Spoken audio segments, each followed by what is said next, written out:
श्रीमद् भागवत महापुराण चतुर्थ स्कंध 26वां अध्याय। इस अध्याय के अंतर्गत आज आप सुनेंगे राजा पुरजन का शिकार खेलने वन में जाना और रानी का कुपित होना।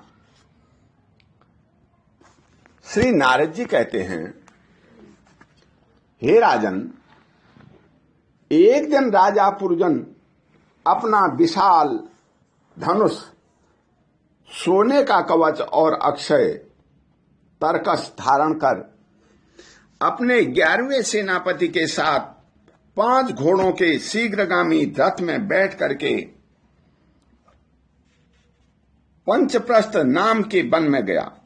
उस रथ में 2 ईशादंड, 2 पहिए, 1 धुरी, 3 ध्वजदंड, 5 डोरियां, 1 लगाम, 1 सारथी, 1 बैठने का स्थान, 2 जुए, 5 आयुध और 7 आवरण थे।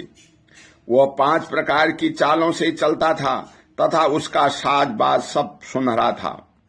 यद्यपि राजा के लिए अपनी प्रिया को क्षण भर भी छोड़ना कठिन था, किंतु उस दिन उसे शिकार का ऐसा शौक लगा कि उसकी भी परवाह न कर वह बड़े गर्व से धनुष बाण चढ़ाकर आखेट करने लगा। उस समय आसुरी वृत्ति बढ़ जाने से उसका चित्त बड़ा कठोर और दया शून्य हो गया था। इससे उसके अपने तीखे बाणों से बहुत से निर्दोष जंगली जानवरों का वध कर डाला। जिसकी मांस में अत्यंत आसक्ति हो, वह राजा केवल शास्त्र प्रदर्शित कर्मों के लिए वन में जाकर आवश्यकता अनुसार अनिशिष्ट पशुओं का वध करे, व्यर्थ पशु हिंसा न करे। शास्त्र इस प्रकार उच्छृंखल प्रवृत्ति को नियंत्रित करता है। हे राजन, जो विद्वान इस प्रकार शास्त्र नियत कर्मों का आचरण करता है, वह उस कर्मानुष्ठान से प्राप्त हुए ज्ञान के कारण भूत कर्मों से लिप्त नहीं होता। नहीं तो मनमाना कर्म करने से मनुष्य अभिमान के वशीभूत होकर के कर्मों में बच जाता है तथा गुण प्रवाह रूप संसार चक्र में पड़कर विवेक बुद्धि के नष्ट हो जाने से अधम योनियों में जन्म लेता है। पुरजन के इस तरह के पंखों वाले बाणों से छिन्न भिन्न होकर के अनेकों जीव बड़े कष्ट के कारण प्राण त्यागने लगे। उसका यह निर्दयतापूर्ण जीव संहार देख करके सभी दयालु पुरुष बहुत दुखी हुए। वे इसे सह नहीं सके।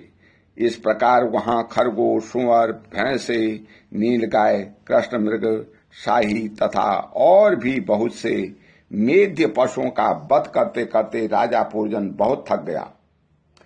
तब वह भूख प्यास से अत्यंत स्थिर हो वन से लौट करके राजमहल में आया। वहां उसने यथायोग्य रीति से स्नान और भोजन से निवृत्त हो कुछ विश्राम करके थकान दूर की।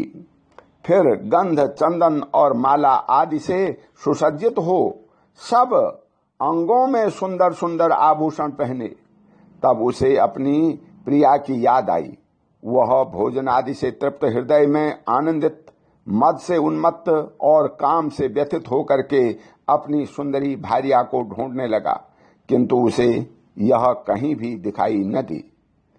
प्राचीन व्रीहि तब उससे चित्त में कुछ उदास होकर के अंतपुरी की स्त्रियों से पूछा, हे सुंदरियों, अपनी स्वामिनी के सहित तुम सब पहले की ही तरह कुशल से हो ना? क्या कारण है आज इस धरती की, इस घर की संपत्ति पहले जैसी सुहावनी नहीं जान पड़ती? घर में माता अथवा पतिपरायणा भार्या न हो तो वह घर बिना पहिए के रथ के समान हो जाता है।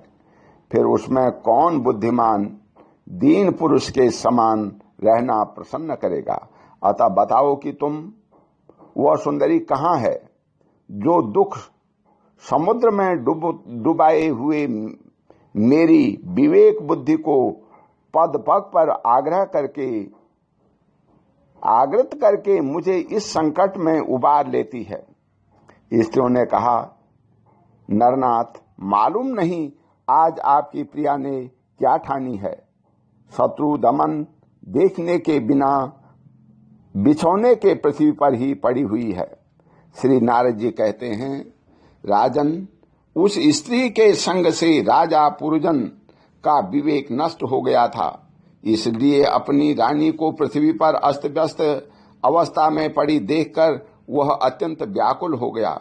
उसने दुखित हृदय से उसे मधुर वचनों द्वारा बहुत कुछ समझाया, किंतु उसे अपनी प्रेयसी के अंतर अपने प्रति प्रणय कोप का कोई चिन्ह नहीं दिखाई दिया। वह मनाने में भी बहुत कुशल था, इसलिए जब पुरजन ने उसे धीरे धीरे मनाना आरंभ किया, उसने पहले उसके चरण छुए और फिर गोद में बिठा करके बड़े प्यार से कहने लगा। पुरजन बोला, हे सुंदरी, वे सेवक तो निश्चय ही बड़े अभागे हैं जिनके अपराध करने पर स्वामी उन्हें अपना समझकर शिक्षा के लिए उचित दंड नहीं देते। सेवक को दिया हुआ स्वामी का दंड तो उस पर बड़ा अनुग्रह ही होता है। जो मूर्ख है उन्हीं को क्रोध के कारण अपने हितकारी स्वामी के किए हुए उस उपकार का पता नहीं चलता। सुंदरी दंत वाली और मनोहर भौं से शोभा पाने वाली मनस्विनी, अब यह क्रोध दूर करो और एक बार मुझे अपना समझकर प्रणय भार तथा लज्जा से झुका हुआ यह मधुर मुस्कानमयी चितवन से सुशोभित अपने मनोहर मुखड़ा दिखाओ। अहो, भ्रमर पंक्ति के समान नीली अलकावली, उन्नत नासिका और सुमधुर वाणी के कारण तुम्हारा यह मुखारबिंद कैसा मनोमोहक जान पड़ता है। वीर पत्नी, यदि किसी दूसरे के तुम्हारा कोई अपराध किया हो तो उसे बताओ। यदि वह अपराधी ब्राह्मण कुल का ही क्यों न हो तो मैं उसे भी अभी दंड देता हूं। मुझे तो भगवान के भक्तों को छोड़कर त्रिलोकी में अथवा उससे बाहर ऐसा कोई नहीं दिखाई देता जो तुम्हारा अपराध करके निर्भय और आनंद पूर्वक रह सके।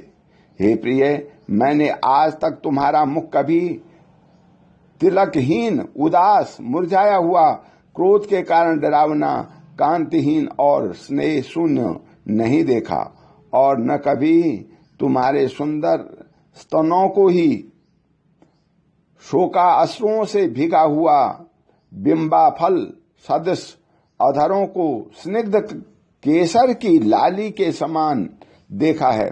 मैं व्यसनवश तुमसे बिना पूछे शिकार खेलने चला गया, इसलिए अवश्य अपराधी हूं। फिर भी अपना समझ करके तुम मुझ पर प्रसन्न हो जाओ। कामदेव के विषय बाणों से अधीन होकर के जो सर्वदा अपने अधीन रहता है, उस अपने प्रिय पति को उचित कार्य के लिए भला कौन कामनी स्वीकार नहीं करेगी। ओम शांति ही। बोल श्री कृष्ण भगवान की जय।